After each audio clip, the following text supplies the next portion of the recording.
امام نسائی یو خوږ او یو بهترین یو خوندور حدیث راوړی دی. والله هغه سړی چې واوري نو سړي دا زړه پرې خوشحاله شي. دومره بهترین حدیث دی او په دغه حدیث کې یو 15 کلمات راغلي دي. دغه 15 کلمات نبی صلی الله علیه وسلم فرمای څوک چې د ورځې ووایي یا یې د شپې ووایي یا یې په میاشت کې یو ځل ووایي او بیا دغه سړی په دغه ورځ باندې مړ شو یا په دغه شپه کې مړ شو یا په دغه میاشت کې مړ شو، نو نبي صلی الله علیه وسلم فرمایي الله رب العالمین به دا ټول ګناهونه معاف کړي.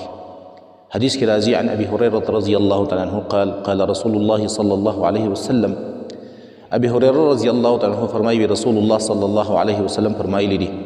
من قال چا چې ویل لا اله الا الله والله اکبر، یو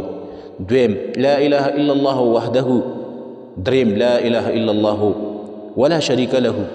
څلورم لا اله الا الله له الملك وله الحمد، پنځم لا اله الا الله ولا حول ولا قوة الا بالله، يعقدهن خمسا باصابعه. نبی صلی الله علیه وسلم دا 15 کلمات داسې په ګوتو باندې شمار کړل او بیا نبی صلی الله علیه وسلم وفرمایل چې من قالهن فی یوم، څوک چې دا کلمات د ورځې وایي او لیلة یا یې په شپه کې وایي او فی شهر یا یې په میاشت کې وایي او ثم مات بیا دا سړی مړ شو فی ذلک اليوم په دغه ورځ باندې مړ شو